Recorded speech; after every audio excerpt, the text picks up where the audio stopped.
Bonjour les amis du multi, bienvenue dans cette seconde édition du JT du Multicoque. Hier nous étions le jeudi 21 avril, nous sommes dans le carré de l'Elba 45. Je suis Quentin Maïra pour le magazine Skippers et le soleil brille toujours aussi fort sur la cité des Pyramides. Allez, il est temps d'embarquer. Au programme de cette première édition, l'actu du jour, le coureur au large Roland Jourdain est venu présenter son Outremer 5X avec lequel il participera à la Route du Rhum. À quai, Emmanuel Vandette nous a fait découvrir le Katana Ocean Class. On se mouille, les membres de notre équipe naviguent à 15 nœuds sur l'Overboat. On a rencontré Gildas le maçon, le grand chef de Nautitech. Moteur, action, Nicolas Mamzer nous présente le Léopard 46 PC, une première mondiale sur le salon. Et pour finir, retrouvez notre invité du jour, Steven Guédeux, le directeur commercial du groupe Fontaine-Pajot. Bonjour Steven. Bonjour Quentin.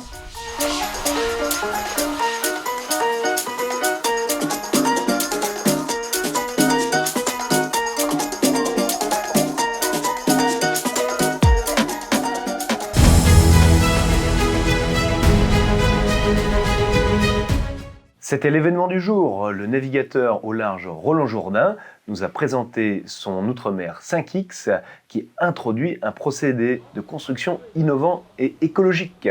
Sébastien, tu es avec Roland Jourdain. Que peux-tu nous dire exactement du procédé qui a été utilisé sur son bateau? Oui, alors Quentin, effectivement, nous sommes en présence de Roland Jourdain au chantier Outremer, non loin du salon nautique. Roland, pouvez-vous nous dire un peu plus sur votre procédé de construction écologique? Alors, mon procédé de construction, alors d'abord, effectivement, on est chez Outremer ici et on fait un grand bateau, un catamaran 5X Outremer, le grand modèle. C'est pas fini, le bateau sera mis à l'eau le 5 mai. Oui. Donc là, tout ça, ça va être bien verni, bien poliché. Mais on est sur un lin apparent, symboliquement, on veut le montrer, donc à l'étrave et à l'arrière. En fait, 50% du bateau, du développé du bateau est fait en lin. Donc, grosso modo, on a un terrain de tennis en lin, puisque tout le pont est fait en lin. Les coques et les cloisons cadres sont restés dans les matériaux d'origine. Et toute la structure intérieure secondaire est en lin, les aménagements, alors avec différentes recettes de résine plus ou moins biosourcées. C'est un bateau laboratoire, en fait, où il explore. Sébastien, peux-tu demander à Bilou quelles sont ses ambitions sur la route du Rhum? Vous parliez du Rhum. Quentin me demande quelles sont vos intentions pour le Rhum et peut-être nous parler de ce nouveau marquage inédit. Moi, la route du Rhum, elle fait partie de ma vie, elle m'a fait rêver adolescent, et puis un jour, pouf, je l'ai fait, et puis j'ai eu l'occasion de la gagner 2 fois. Et là, depuis, en fait, ma compétition a un petit peu changé, mes critères de performance sont axés sur la performance environnementale. C'est comme ça qu'on a transformé un peu nos activités en parallèle de la course au large. Flash micro-ponton maintenant. Monsieur le maire de la Grande Motte nous annonce que sur la cité des Pyramides règne le soleil 350 jours par an. Alors sortez l'écran total. Bon, monsieur le maire, 2e jour de salon, et puis la météo s'améliore. Elle s'améliore, regardez, ça s'éclaircit et elle sera encore meilleure demain. Donc bon, on est mal tombé, c'est vrai qu'il fait 350 jours de beau temps à la Grande Motte, on est tombé sur la dizaine de jours où il fait pas très beau. Bon, ben alors rendez-vous demain avec le soleil et les lunettes de soleil. Demain avec le soleil et la crème à bronzer aussi. Hein. Ok, alors on compte dessus, génial, merci beaucoup. Tout à fait. Notre rubrique à quai maintenant. Emmanuel Vandette, le rédacteur en chef de Multicoque Mag, nous présente le Katana Ocean Class, une nouveauté attendue par les fans depuis bien longtemps. Emmanuel, enfin un nouveau katana? Enfin un nouveau katana. Quentin, c'est exactement ça. Ce nouveau modèle, il intervient après des années de jachère, de rien du tout chez Katana, puisqu'on s'occupait beaucoup des balis. On avait bien le Katana 53 qui était en fait le dernier survivant de la gamme.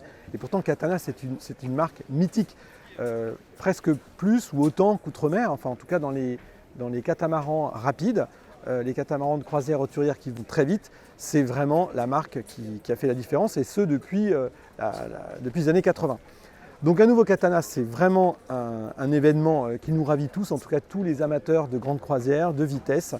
Et on va découvrir ce nouveau Katana Ocean Class donc qui réfère avec avec Ocean Class et non plus 53 ou 50. Donc c'est un 50 pieds et qui a beaucoup de choses à dire sur 50 pieds. On va aller voir derrière ce qui se passe. Mais Emmanuel, on n'est pourtant pas habitué à ce genre de cockpit couvert sur les katanas. En effet, Quentin, cette structure n'est pas du tout habituelle sur un katana qui, normalement, son roof devrait s'arrêter ici, c'est-à-dire au moins à 4 mètres de moins, et toute cette structure n'existe pas. Alors on pourrait dire qu'elle est influencée par les balis. Non, non plus, parce qu'on n'a pas de porte basculante. Ce sont des panneaux classiques, mais qui quand même permettent une ouverture assez impressionnante. Je ne sais pas si on peut le mesurer ici, mais je dirais qu'il y a 1 mètre, 2 mètres, 3 mètres 50, bon poids. Donc c'est quand même une ouverture extrêmement large. Et on peut également ouvrir toutes ces baies vitrées des deux côtés, bâbord, tribord. À tribord, on a d'ailleurs un accès direct avec la barre à roues, ça c'est sympa, donc ça permet de communiquer. Et en fait, quand tout est ouvert, on se retrouve avec un cockpit, on va dire, semi-fermé, semi-ouvert. C'est justement l'idée, c'est que ici, cette table devient à la fois table de carré et table de cockpit. Ça, c'est une nouveauté sur un katana, puisque le cockpit extérieur se résume à une simple grande banquette arrière. Et concernant les manœuvres, est-ce qu'elles restent similaires? Absolument, Quentin. Ça, la patte doigt, ça reste un katana. Ça, c'est de l'accastillage avec, donc pas de barre d'écoute, mais une patte doigt un peu à l'ancienne chez Katana. On a toujours préféré l'accastillage un peu hérité de la course, plus léger. Ça, c'est typique de Katana. En revanche, ce qui a l'air nouveau, c'est que cette patte doigt, cette écoute ne se manœuvre pas de l'arrière comme les anciens modèles. On retrouve un contrôle depuis le poste de barre que nous allons découvrir maintenant. Alors là, c'est vraiment une surprise. On a 2 postes. Alors, ce n'est pas vraiment un poste de barre et un poste de manœuvre, puisqu'il y a des manœuvres qui sont au poste de barre, mais en même temps, depuis le poste de barre, on peut accéder a priori aux manœuvres. On peut. Qui sont donc au poste de barre, on va dire. Alors, l'avantage de cette configuration, au-delà de la distribution des manœuvres qui paraît un peu plus simple, c'est déjà d'avoir une surface pour les manœuvres qui est quasi double que par rapport à si elles étaient à côté avec un poste de barre qui lui encombrerait les surfaces. Ça, c'est un premier avantage. Le deuxième avantage, c'est que de mettre tout en longueur, eh bien, c'est que ça fait 2 places l'une derrière l'autre et du coup moins de largeur, donc plus de largeur pour le cockpit. Et ça, pour le confort intérieur, surtout avec cette configuration fermée, c'est absolument tout bonus. Et il paraît qu'il y aurait quand même une petite subtilité au niveau des dérives. Avant, c'était vraiment un peu à l'ancienne avec des bouts, des palans, et maintenant,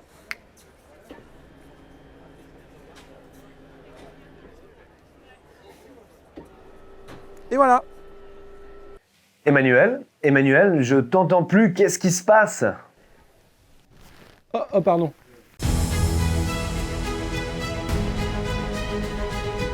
Flash Micro-Ponton, Brice Le Chevalier a fait la découverte d'une innovation qui a attiré l'attention de Bertrand Picard. Bertrand Picard. Alors Jean-Luc, toi tu fabriques des éoliennes à partir de plastique recyclé. Absolument. À qui ça se destine? Alors on a la première destination, c'est tous les propriétaires de bateaux. Et l'éolienne se met sur la face avant du mât. C'est une partie du bateau qui n'est pas du tout utilisée. Et donc elle charge les batteries qu'on soit au port ou elle charge les batteries qu'on soit en mer. Et ton lien avec Solar Impulse? Alors Solar Impulse nous a labellisé principalement parce qu'elle est faite en bouteilles en plastique recyclé et que toute l'éolienne est fabriquée à 100% en Europe. Donc le filament vient d'une société bretonne et générateur, régulateur, tout est fait en Europe. Génial, super. Merci, bon salon. Merci beaucoup. Rubrique On se mouille.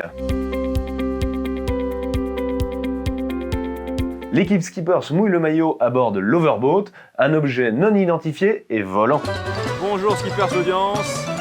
Alors nous voilà sur l'Overboat, le bateau qui vole tout seul. Incroyable, on accélère. Et là on vole. On se dirait qu'on est sur un tapis magique, on n'est même pas sur de l'eau. Moi qui n'ai jamais conduit de bateau à moteur de ma vie, ben voilà, je suis sur un truc high-tech que je ne comprends pas.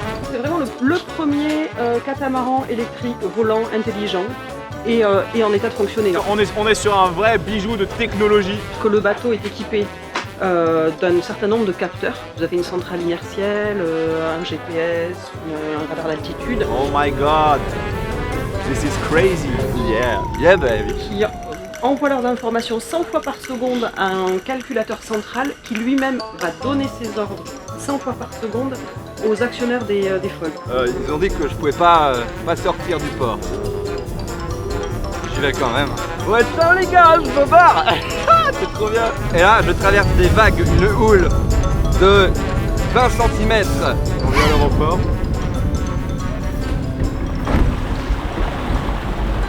Et ça se pose tout en douceur. Ouais, larmes aux yeux. Rubrique On a rencontré.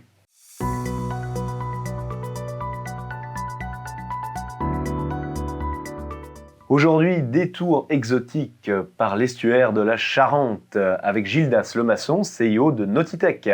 Vous me recevez, Louis? Oui, alors tout à fait, Quentin. Alors on se trouve à Rochefort, à l'entrée de l'estuaire de la Charente, avec Gildas Lemasson, PDG de la marque Nautitech. C'est une étape clé dans le développement d'entreprise, avec ce nouveau modèle qui est le résultat d'un travail d'équipe très intense, mené pendant 14 mois et qui aboutit aujourd'hui à un certain nombre de bateaux qui sont en construction. Ici, on est sur le numéro 2.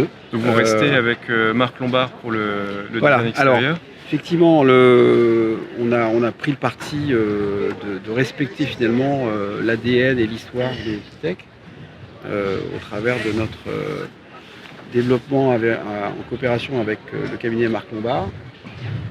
Mais en apportant une touche, sur la partie design intérieur au travers de la collaboration qu'on a mis en place avec Christophe Chéla-Langlais, qui est un designer de renom et qui nous a aidé à revisiter les codes à l'intérieur d'aménagement.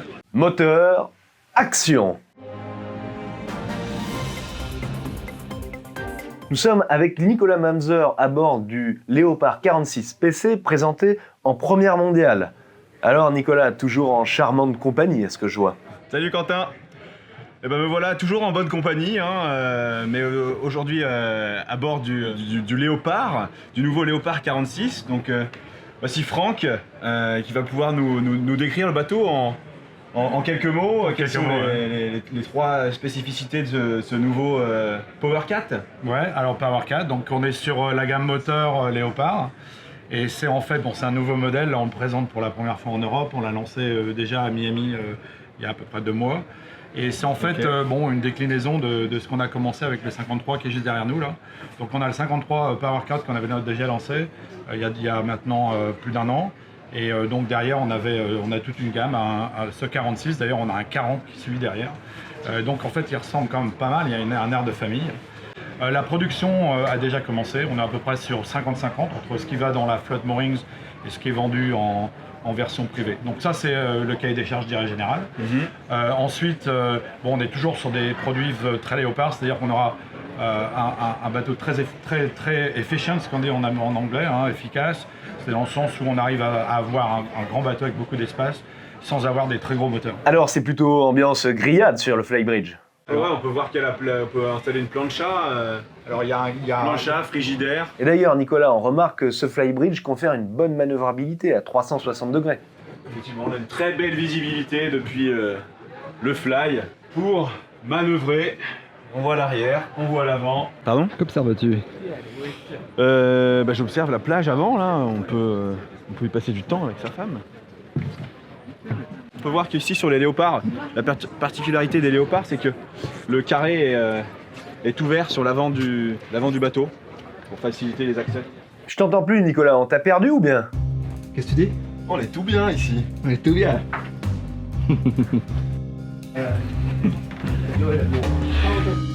Deuxième cabine double pour les amis. Elle est belle hein celle-ci. Ah, on a vu sur vue mer. Vue mer. On a de la place pour se doucher. On peut aller voir la cabine propriétaire de l'autre côté. À tribord. Une grande suite de luxe. Regardez. Welcome.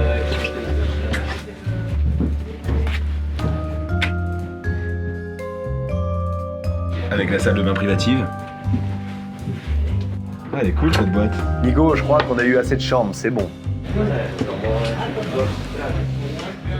Pilote automatique.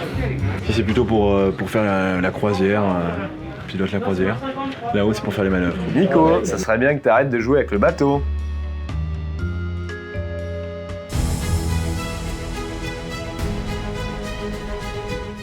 Micro-ponton, toujours un peu de vernis et de gloss du côté des peintures AGL Marine. Alors Richard, chez All Grit maintenant on a un nouveau type de peinture, plus brillant, plus résistant.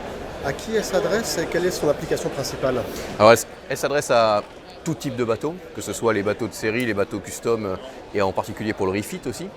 Mais l'avantage de cette nouvelle génération de peinture, c'est qu'on a apporté sur le marché une peinture qui a une très forte rétention de gloss, avec une meilleure résistance dans le temps et qui donne une résistance au scratch qui est encore plus forte pour les propriétaires. Donc ça leur donne la possibilité de réparer le bateau, c'est-à-dire de le polisher pour maintenir cette brillance à un haut niveau. Et cette brillance, dès qu'on la sort en application, on a un gloss de 94 ou plus et c'est une brillance exceptionnelle.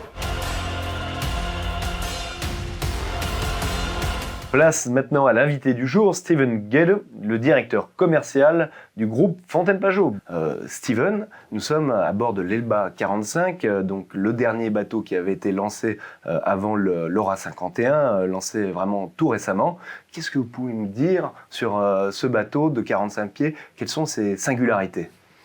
Il y a beaucoup de choses à dire sur l'Elba 45 en quelques mots, mais en tout cas c'est un bateau qui est spacieux pour sa taille. Oui, super lumineux, on s'y sent bien, il navigue comme un Fontaine-Pajot, c'est-à-dire vraiment le plaisir de naviguer et d'être à bord. Et Fontaine-Pajot, en parlant de plaisir de navigation, vous conjuguez justement cette vision hédoniste de la plaisance, parce qu'on voit qu'on est à travers, qu'on est dans un intérieur tout à fait, en tout cas luxueux, élégant et sympathique, mais vous conjuguez ça aussi avec une notion de responsabilité, puisque vous avez récemment, en tout cas, fait la promotion de vos nouveaux projets d'entreprise, l'Odyssey Lab 24, dont l'un des objectifs est d'atteindre la neutralité carbone. Qu'est-ce que vous pouvez nous dire justement de ce programme? Alors, pour profiter de ce fabuleux élément qu'est la mer, il faut qu'on en prenne soin. Sur nos bateaux, tout est fait pour être le plus confortable possible, mais ce qui serait bien, c'est d'être le plus confortable possible tout en réduisant son empreinte carbone. Mais quels sont les axes principaux? Il apparaît que en fait, 80% de l'empreinte carbone provient de l'usage et 20% de la production. Donc déjà, c'était une surprise, on s'imaginait un petit peu plus. Et en fait, l'usage, c'est l'utilisation d'un moteur thermique. Donc si on supprimait l'utilisation du moteur thermique, donc utiliser un moteur électrique, eh bien on supprimerait 80% de notre empreinte carbone, ce qui était déjà énorme. Ce qui ne veut pas dire qu'on ne va pas travailler sur la production, mais sur le moteur électrique, on y travaille. Donc on a lancé l'Odyssey Lab, qui fait partie de notre plan d'entreprise qui s'appelle Odyssey 2024. Et l'Odyssey Lab, c'est notre plateforme d'innovation qui va nous permettre progressivement d'aller vers la neutralité carbone. Alors dans un premier temps, 2030, on compensera, et 2040, l'objectif, qui est très ambitieux, c'est la neutralité totale. C'est-à-dire qu'il faudra aussi vous attaquer au procédé de construction. Bien sûr. Et comment cela, en fait, va-t-il changer? Il y a beaucoup de choses, il y a beaucoup d'éléments qui sont à prendre en compte. Il y a aussi tout ce qui est l'amont, c'est toute la logistique, parce que tout ça, ça fait du CO2, donc on travaille. Mais déjà, on est focalisé sur l'usage. Et vous parliez de l'Aura 51, qui est notre dernier bateau qui a été lancé dernièrement, avec beaucoup de succès. Eh bien, l'Aura 51 numéro 1 sera équipé de moteurs électriques dans un premier temps, avec, pour alimenter tout ça, un groupe électrogène, c'est sûr. Mais ce qui est important dans l'alimentation, c'est le management électrique, ce qui est très compliqué. Donc on travaille là-dessus. Et pour la fin d'année, on aura un bateau équipé et des moteurs électriques et également d'une pile à combustible à hydrogène. Et pour vous, du coup, l'avenir du catamaran, c'est de se passer des moteurs thermiques pour basculer sur des moteurs électriques. Exactement. Et avec ça, on supprime 80% de notre émission carbone, ce qui est énorme. Et pour les 20% restants, vous allez étudier des procédés comme la construction en fibre de lin, comme on a déjà pu le voir en tout cas ailleurs sur le marché ou certaines initiatives. Oui, exactement. Oui. Déjà, on était un des premiers chantiers à utiliser l'infusion et l'injection qui réduit beaucoup les déchets. Donc on est aussi sur la réduction des déchets. C'est quand même un programme très ambitieux, mais on est prêt. Et vous savez maintenant pourquoi les enfants adorent tant les catamarans.